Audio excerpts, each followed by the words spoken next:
Assalamualaikum warahmatullahi wabarakatuh. Halo semuanya, perkenalkan nama saya Anggita Cayani, NIM 1910611079 dari kelas Hukum Internasional F, Fakultas Hukum UPN Veteran Jakarta. Di sini saya akan menjelaskan sedikit tentang subjek hukum internasional. Subjek hukum internasional dikenal juga sebagai legal person, international entities, international legal capacity, dan juga primary international actor. Subjek hukum itu sendiri berarti pihak yang dapat diberikan hak dan kewajiban hukum.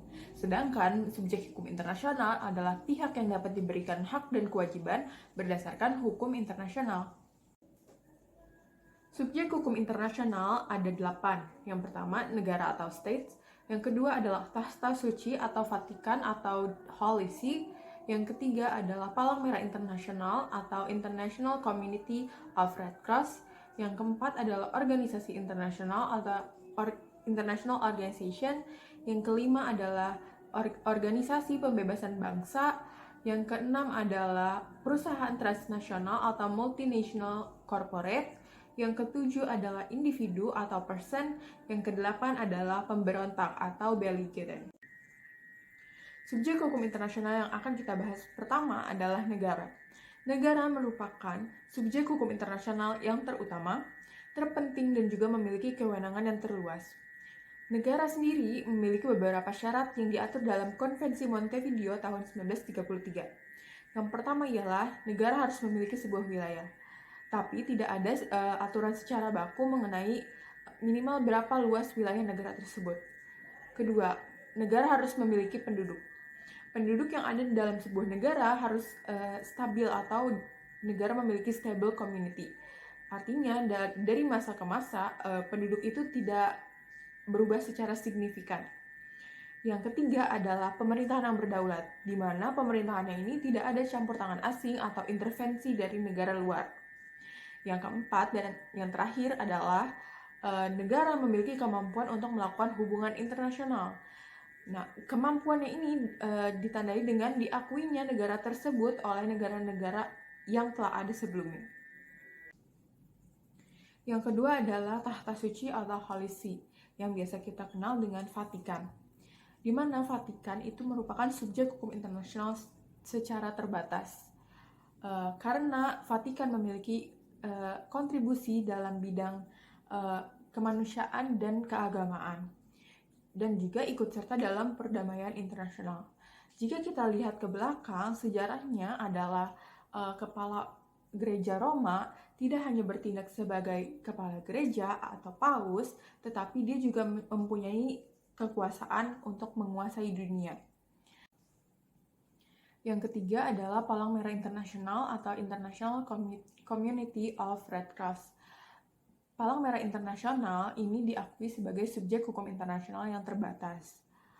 Diakui sebagai subjek hukum internasional karena kontribusinya pada masa lalu, yaitu pada masa Perang Dunia Pertama dan Perang Dunia Kedua, serta partisipasinya dalam Konvensi Jenewa berkaitan dengan hukum humaniter dan hukum perang, yaitu perlindungan terhadap korban-korban perang.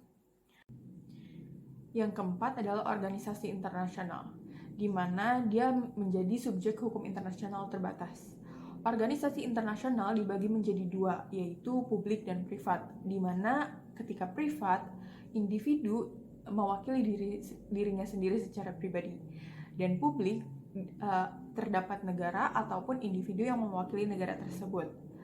Dasar hukum dibentuknya organisasi internasional adalah perjanjian internasional, di mana tertuang dalam Advisory Opinion Mahkamah Internasional dalam Reparatory Case 1949.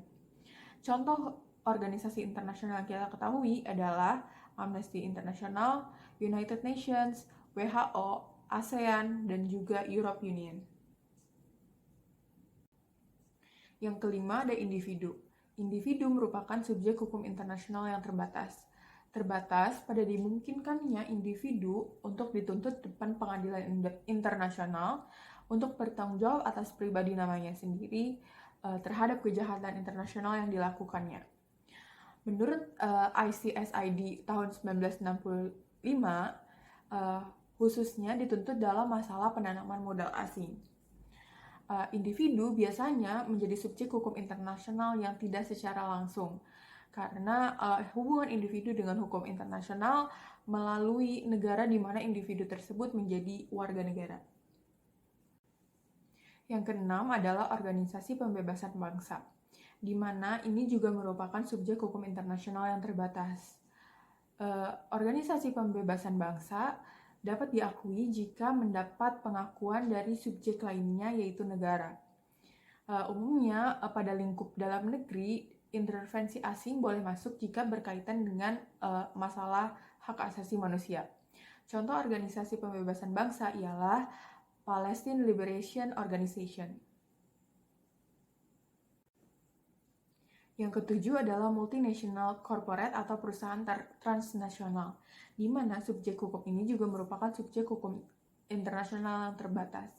Dapat menjadi subjek hukum karena hubungannya dengan negara-negara tertentu dalam penyelesaian sengketa. Biasanya sengketanya berkaitan dengan sengketa investasi atau kebijakan dalam negeri yang berpengaruh pada perusahaan transnasional tersebut.